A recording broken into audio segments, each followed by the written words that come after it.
Sara, if I saw you walking down the street, I'd probably think normal everyday housewife. Is that right? That's right. For all intents and purposes, that's right. But that wasn't my story until now. Okay, so tell us your story. Tell us your story. Well, until I was about 20, I lived a sort of normal-ish life. Never smoked a cigarette. Never just lived a normal, ordinary life. I was married to somebody then years ago, and until my brother came to live with us, and he'd come out of prison, and he'd been in prison for drugs, and at that time I'd missed him a lot, and I was interested in his way of life and the culture of the drug scene at that time. I had no interest in drugs until one day he suggested that I triple my tranquilizers that I'd been put on for a medication for the doctor, and to get the feeling, as he called it. So I did. And then I started to ask him about his drugs, and basically I started getting into the drug scene. Totally straight housewife, but enjoying this new feeling. And then he said to me, do you want to come to a festival with me? And I thought, yeah, okay, I will. And that was it. And I started to just take loads of drugs, and then I took LSD, and that was it. That sort of catapulted me into the drug scene. What, you had an experience on LSD that... Yeah, that basically changed my whole outlook, like it does, or can do. And I suppose because of my addictive personality, the other drugs that I was taking that could be addictive were kicking in, and I was loving it. Yeah. And you know, that was... I left my husband then, and we sold the house. And by then I had thousands from the house. We split the money. So then you've got a lot of money to spend on... That's right. On drugs. That's right. Yeah. And with my brother, he knew a lot of dealers, so we got involved in people in London, Yorkshire and Bristol.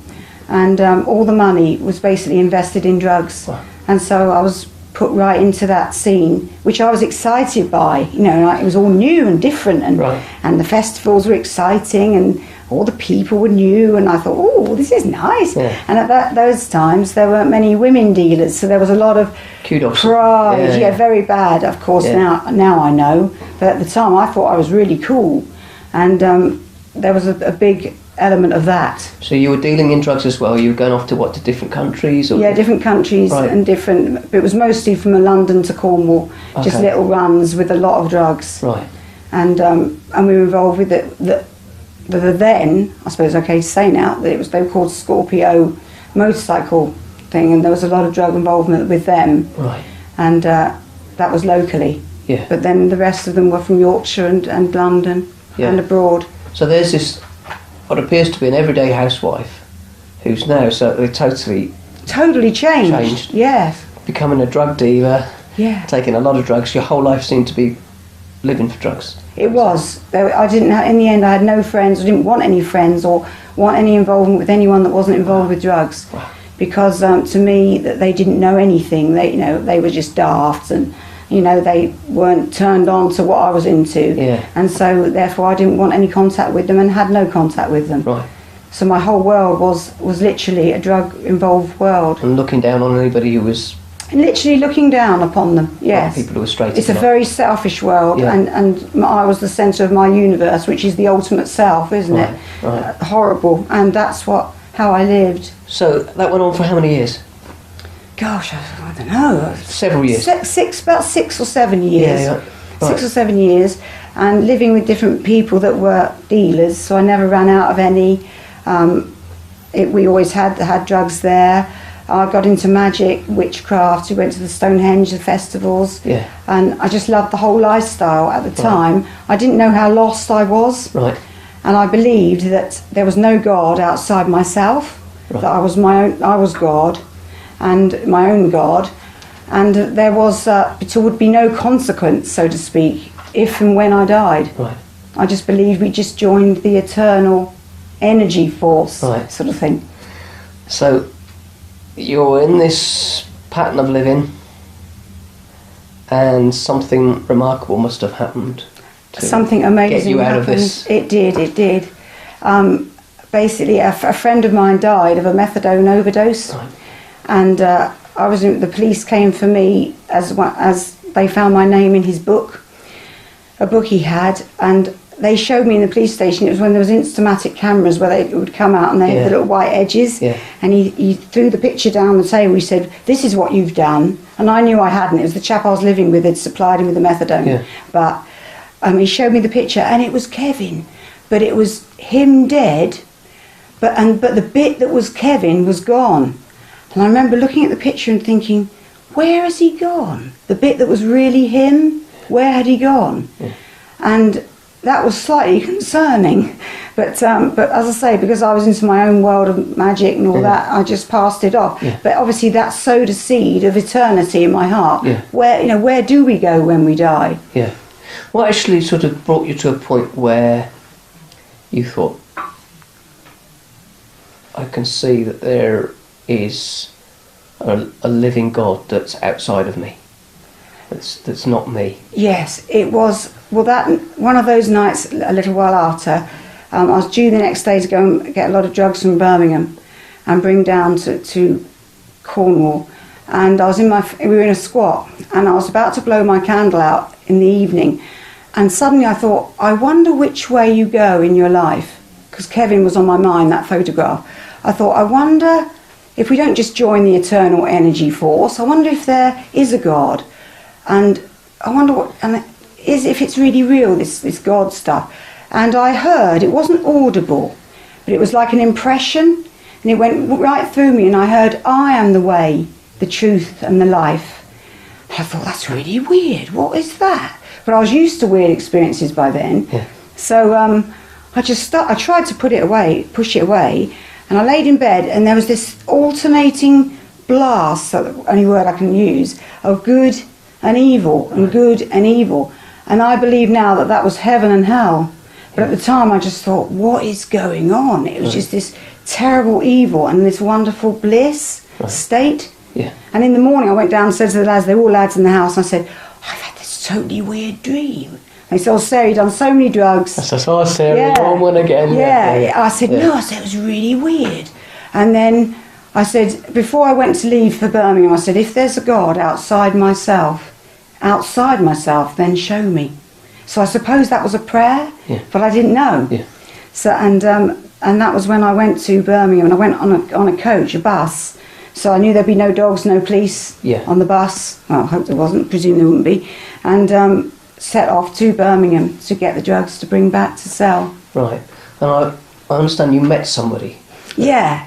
I got to Bristol bus station, missed my connection. Right. And at that time there was a big cafe, a very big one. I think it's smaller now, but it was big. And I thought I've got to wait 3 hours in this cafe. And I went and sat in the cafe, and this chap came in, and he had a suit on.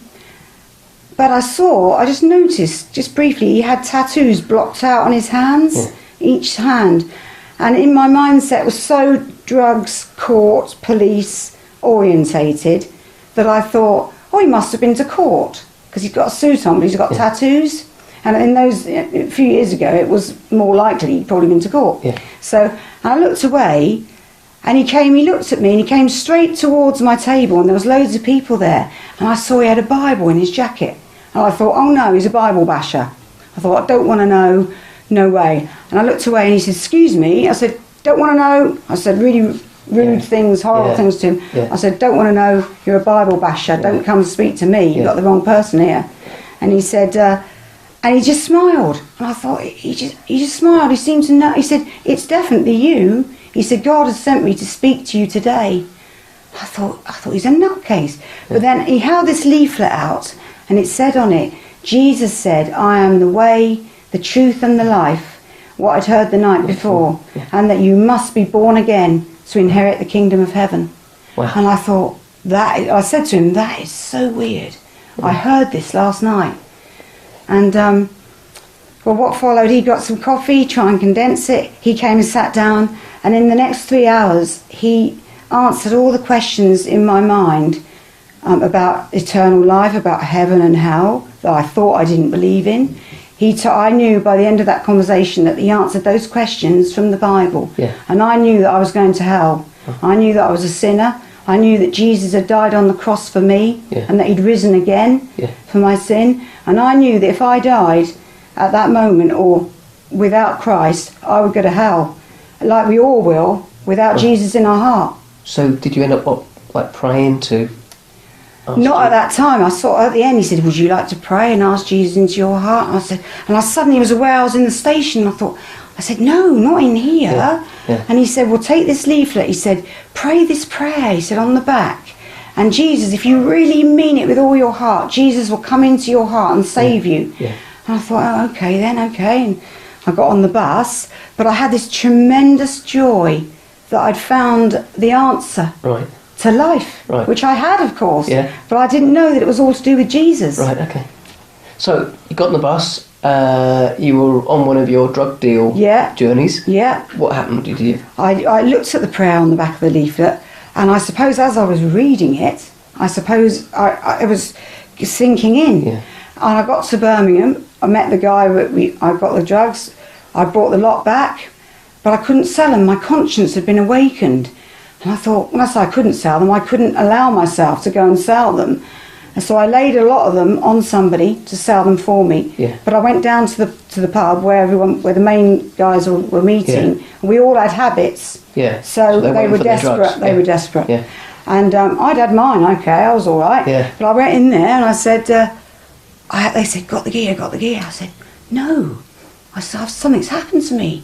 I said, "I don't know what's happened, but I think it's Jesus. I think I've become a Christian." And they all went, "Oh no," because obviously they wanted their drugs.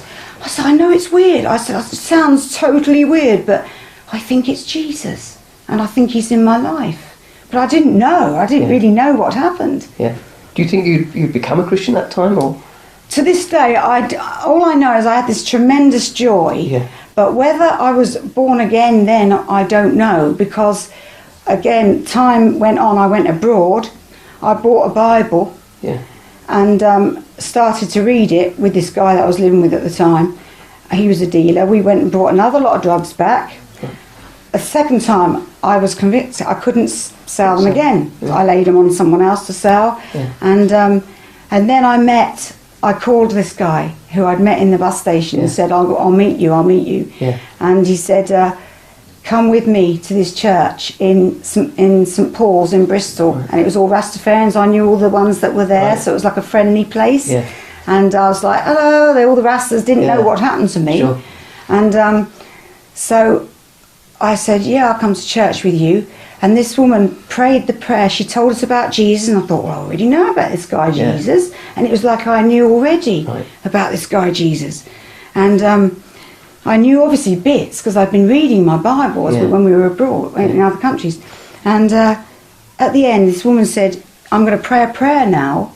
She said, "Everybody, if you want to really know Jesus and not go to hell, put your head down and pray this prayer." I put my head down, and she said, "Anyone that's prayed it, look up." And as I looked up, remember I had a habit, as I looked up, I felt chains like falling off me, and I knew that I was free of drugs. And the joy that had started in the bus station just welled up. And it was like a vacuum cleaner suction. It was like I was being suctioned out of all the dirt and the drugs. Right. And I knew I was going to heaven. I knew that Jesus had set me free, and I knew that I had to tell other people that without Christ they're lost. Yeah. And their life will mean nothing, and they will end up in hell. Yeah, wow. And Did you stop taking drugs from that moment, or what? all the other drugs, I carried on smoking weed for 9 months. Right. But until Jesus showed me in my heart that it was an idol to me, that weed was an idol, and also that it did open doors to demonic influences, which I didn't believe at the time, and that it was, people say it's not addictive. I believe it's addictive, certainly for a mindset, and the mindset that I was in, but he set me free from dope and from ciggies. Well, Sarah, like I said to start with, if I saw you walking down the street, you just looked like an ordinary housewife. In a way, you're an extraordinary housewife. You've got an extraordinary story, haven't you? God is amazing, isn't he? If I said to you, what are you living for now? That was obviously what you were living for before. Yeah, I was living for drugs before. I'm living for Jesus now. Right, okay. Sarah, it's been absolutely amazing listening to your story. It's an incredible story. Thank you for sharing. listening. Thank you for listening. Absolute pleasure. Okay, thank you.